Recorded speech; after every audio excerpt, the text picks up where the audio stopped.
मैं आज जा रही हूँ भागवत में और आज वहाँ होने वाला है श्री कृष्ण जी का जन्मदिन। तो देखते हैं, आप भी देखेंगे। मैं खुद पहली बार जा रही हूँ।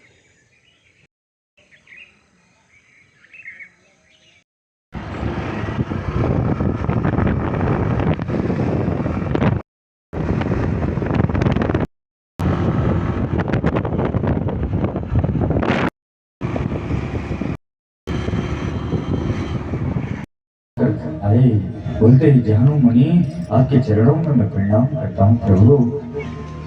मैं गंगा मैया को अपने पुरखों के उद्धार के लिए ले जा रहा हूँ। राजा भगीरथ से प्रसन्न हो गए। जानो मुनि बोलते, अब मुख से अगर गंगा निकालूंगा तो गंगा झूठी हो जाएगी। और जानो मुनि ने अपनी जंगा से फिर ये गंगा प्रकट करी और इसीलिए गंगा मैया का एक नाम हो गया। बोलो जाह्नवी मैया की। और गंगा मैया आगे सप्त ऋषियों की कुटिया आती है, वहां पर 7 भागों में बढ़ गई गंगा मैया। यद्यपि भागवत में राम कथा बहुत विस्तार से नहीं दी गई है, लेकिन भगवान श्री कृष्ण जन्म से पहले राम जन्म होता है। और सुखदेव जी महाराज जी राजा परीक्षित को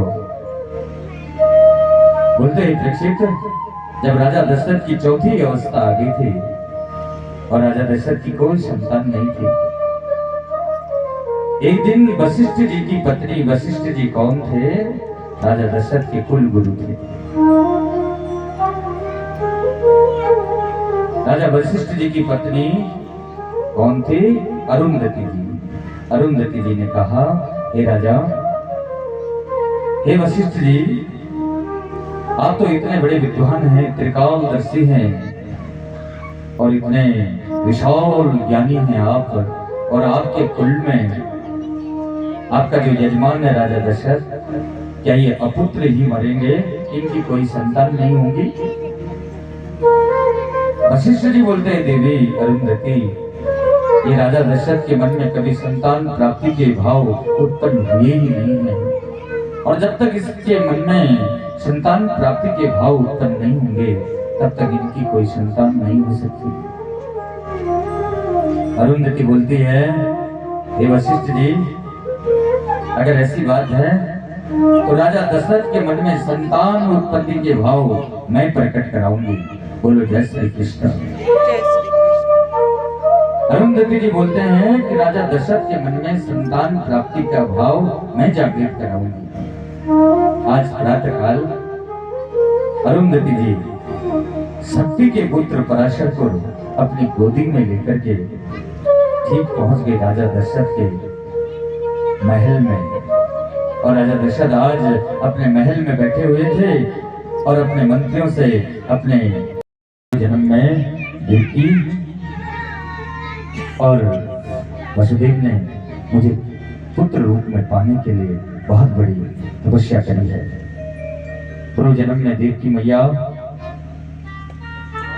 प्रसन्न और सतुपा थे दोनों, और इन्होंने मुझे पाने के लिए, वसुदेव जी प्रसन्न थे और देवकी मैया सतुपा थी, और इन्होंने भगवान को पाने के लिए बहुत बड़ी तपस्या करी थी। बोलते मैंने उस वचन को भी पूर्ण करने के लिए आना है। बोलते देवताओं तुम जाओ, और मैं पृथ्वी में अपने योग माया को भेज रहा हूँ। और योग माया के लिए भगवान श्री कृष्ण बोल रहे हैं कि गच्छ देवी वज्रम भद्रे गोप गोपी विरलंकृतम रोहिणी वसुदेवस्य भार्यास्ते नंद गोकुले। बोलते योग माया, तुम नंद बाबा के यहाँ जाना और यशोदा मैया के यहाँ तुम जन्म लेना, और मैं भी इस पृथ्वी में आ रहा हूँ। तुम योग माया देवकी के गर्भ से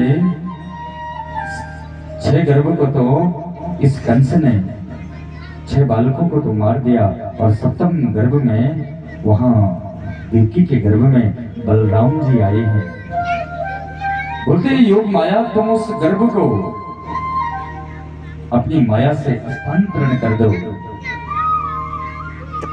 और उस गर्भ को ला करके मां रोहिणी के गर्भ में हस्तांतरित कर दो, और मैं 8वें गर्भ के रूप में देवकी के गर्भ में जन्म लूंगा। बोलते देवी तुम इस संसार में माँ भगवती के नाम पे पूजी जाओगी, विंध्याचल विंध्यावती माता के नाम पे पूजी जाओगी। हे योग माया जाओ तुम ब्रज में जाओ।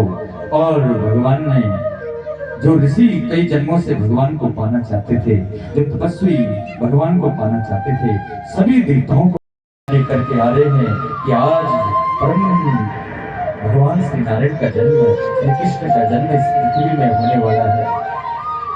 कई हजारों गोपियां प्रकट हो गई। कई ऋषि मुनियों ने कहा कई जन्मों से जो हमने भगवान के लिए भजन किया था, आज वो हमारा भजन सिद्ध हो रहा है। नदियां, पुष्प, पक्षियां, गौ माताएं प्रसन्न होने लगी कि आज काल प्रसन्न हो गया। और समुद्र बोल रहे हैं मेरे जल को ले जाओ और इसको मीठा करके ब्रज मंडल में बसाओ और हमें भी भगवान का दर्शन कराओ।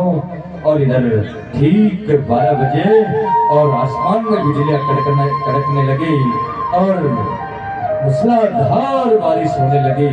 और ठीक 12 बजे देवकी माँ के गर्भ से और अष्टमी की तिथि को चंद्र वंश में ठीक रात के 12 बजे 16 कला वाले भगवान श्री कृष्ण जी का जन्म हुआ। और श्री कृष्ण भगवान की जय। और जैसे ही भगवान श्री कृष्ण का जन्म और उसी समय भगवान चतुर्भुज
श्री कृष्ण जन्म का ये दृश्य बहुत ही भावविवल था। और अब हम चले घर को।